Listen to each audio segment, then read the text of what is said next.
ನೋಡ್ತಾ ಇದ್ದೀರಾ ತೇಜಸ್ ನ್ಯೂಸ್ ಕನ್ನಡ. ನಾನು ನಿಮ್ಮ ಸುಷ್ಮಿತಾ. ಬೀದರ್ ಜಿಲ್ಲೆಯ ಗಡಿಯಲ್ಲಿರುವ ತೆಲಂಗಾಣ ರಾಜ್ಯದ ಸಂಗಾರೆಡ್ಡಿ ಜಿಲ್ಲೆಯ ನಾಲ್ಕಲ ಮಂಡಲ ವ್ಯಾಪ್ತಿಯಲ್ಲಿ ಬರುವ ರೇಜಂತಲ್ ಗ್ರಾಮದ ಶ್ರೀ ಸಿದ್ಧಿವಿನಾಯಕ ದೇವಸ್ಥಾನದಲ್ಲಿ ಶ್ರೀ ಸಿದ್ಧಿವಿನಾಯಕರ 224ನೆಯ ಜಯಂತಿ ಉತ್ಸವ ಅಂಗವಾಗಿ ದಿನಾಂಕ 12ರಿಂದ 15ರವರೆಗೆ ವಿವಿಧ ಧಾರ್ಮಿಕ ಹಾಗೂ ಸಾಂಸ್ಕೃತಿಕ ಕಾರ್ಯಕ್ರಮಗಳನ್ನು ಹಮ್ಮಿಕೊಂಡಿದ್ದು, ಕೊನೆಯ ದಿವಸ ಅಂದರೆ ದಿನಾಂಕ 15ರಂದು ಶ್ರೀ ಸಿದ್ಧಿವಿನಾಯಕ ದೇವಸ್ಥಾನದಲ್ಲಿ ತೆಲಂಗಾಣದ ತಗಟೆ ಮಹಾದೇವಾನಂದ ಸ್ವಾಮಿ ಹಾಗೂ ಕೃಷ್ಣಪುರ ಮಹಾರಾಜರ ದಿವ್ಯ ಸಾನ್ನಿಧ್ಯದಲ್ಲಿ ಬೆಳಗ್ಗೆ ಸಾಮೂಹಿಕ ಕಲ್ಯಾಣ ಮಹೋತ್ಸವ ಹಾಗೂ ಮಧ್ಯಾಹ್ನದಂದು ದೇವರ ಮಹಾ ಮಂಗಳಾರತಿ ಕಾರ್ಯಕ್ರಮ ಬಹಳ ಶ್ರದ್ಧೆಯ ಭಕ್ತಿಯಿಂದ ಹಮ್ಮಿಕೊಂಡಿದ್ದು, ಭಕ್ತಾದಿಗಳು ಕಲ್ಯಾಣ ಮಹೋತ್ಸವ ಹಾಗೂ ಮಹಾ ಮಂಗಳಾರತಿ ಕಾರ್ಯಕ್ರಮದಲ್ಲಿ ಭಾಗವಹಿಸಿ ತಮ್ಮ ಇಷ್ಟಾರ್ಥ ಸಿದ್ಧಿಗಳಿಗಾಗಿ ವಿಶೇಷ ಪ್ರಾರ್ಥನೆಯನ್ನು ಸಲ್ಲಿಸಿ ದೇವರ ಆಶೀರ್ವಾದ ಪಡೆದು ಪುನೀತರಾದರು. ಈ ಕುರಿತಂತೆ ಶ್ರೀ ಸಿದ್ಧಿವಿನಾಯಕ ದೇವಸ್ಥಾನದ ಟ್ರಸ್ಟ್ನ ಅಧ್ಯಕ್ಷರಾದ ಅಶೋಕ್ ರೇಜಂತಲ್ ಅವರು ಮಾತನಾಡಿ, ಶ್ರೀ ಸಿದ್ಧಿವಿನಾಯಕ ದೇವಸ್ಥಾನದಲ್ಲಿ ಸುಮಾರು 2024 ವರ್ಷಗಳ ಹಿಂದೆ ಗಣಪತಿ ಮೂರ್ತಿ ಉದ್ಭವವಾಗಿತ್ತು.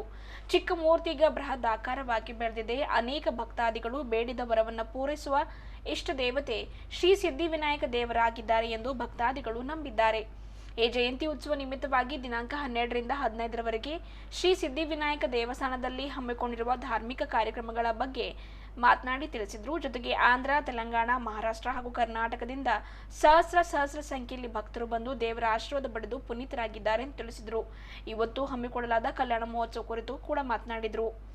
ಜೊತೆಗೆ ಈ ಕುರಿತಂತೆ ಇವತ್ತು ಹಮ್ಮಿಕೊಳ್ಳಲಾದ ಸಾಮೂಹಿಕ ಕಲ್ಯಾಣ ಮಹೋತ್ಸವ ಕುರಿತಾಗಿ ತೆಲಂಗಾಣದ ತಗಟೆ ಮಹಾದೇವಾನಂದ ಮಹಾಸ್ವಾಮಿಗಳು ಕೂಡ ಮಾತನಾಡಿದರು.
आनंदमहं वंदे मदनानंद संयुतं श्री कृष्णानंद पर्याप्तं शारदा क्षेत्र सुस्थितम।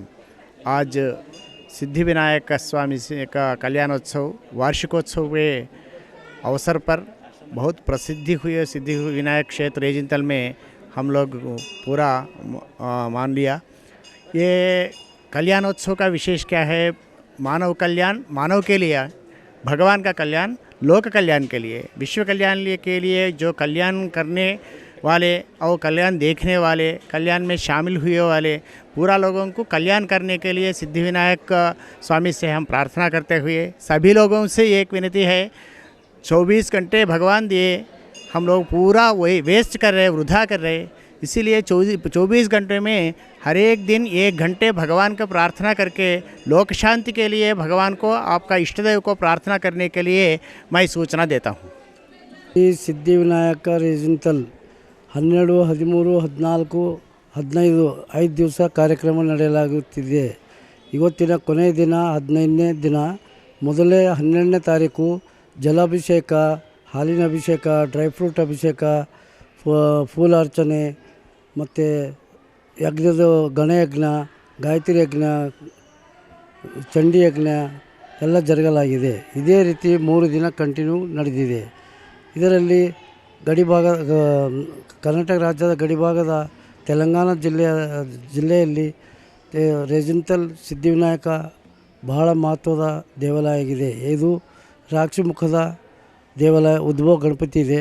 ಇದು ಯಾವಾಗಲೂ ಪ್ರತಿ ವರ್ಷ ದೊಡ್ಡದು ವಿಗ್ರಹ ಆಗುತ್ತಿದೆ.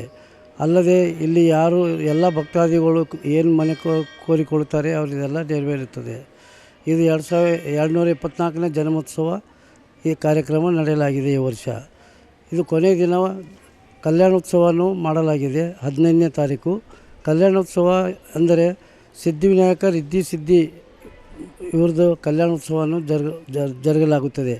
ಇದರಲ್ಲಿ ಯಾರ್ಯಾರು ಲಗ್ನ ಆಗಿಲ್ಲ, ಹೆಣ್ಮಕ್ಕಳಾಗಲಿ ಗಂಡಸರಾಗಲಿ, ಅವರು ಇಲ್ಲಿಂದು ಯಜಮಾನಾಗಿ ದೇವರದ ಉತ್ಸವದಲ್ಲಿ ಭಾಗವಹಿಸಿ ದೇವರದ ಕಲ್ಯಾಣೋತ್ಸವವನ್ನು ಮಾಡಿ ಅವ್ರ ದೇವರದ ಪ್ರಸಾದವನ್ನು ತಗೊಂಡು ಕಂಕಣಗಳನ್ನು ಕಟ್ಟಿಕೊಂಡ್ರೆ ಅವರಿಗೆ ಮೊನ್ನೆ ಅವ್ರದ್ದು ಇದೇ ವರ್ಷ ಅವ್ರದ್ದು ಲಗ್ನ ಆಗುತ್ತದೆ. ಅವ್ರದ್ದು ಮನಕೋರಿಕೆ ನೆರವೇರಿಸ್ತಾರೆ ಸಿದ್ಧಿವಿನಾಯಕ ದೇವರು. ಇದು ಪ್ರತಿ ವರ್ಷ ನಡೀತಿದೆ. ಇದರಲ್ಲಿ ಎಲ್ಲರಿಗೆ ಪ್ರತಿಫಲ ಸಿಗ್ತಿದೆ. ಹೀಗೆ ವಿಜೃಂಭಣೆಯಿಂದ ಕರ್ನಾಟಕ, ಮಹಾರಾಷ್ಟ್ರ, ತೆಲಂಗಾಣ ಭಕ್ತಾದಿಗಳು ಬಂದು ಯಶಸ್ವಿಯನ್ನು ಮಾಡಿ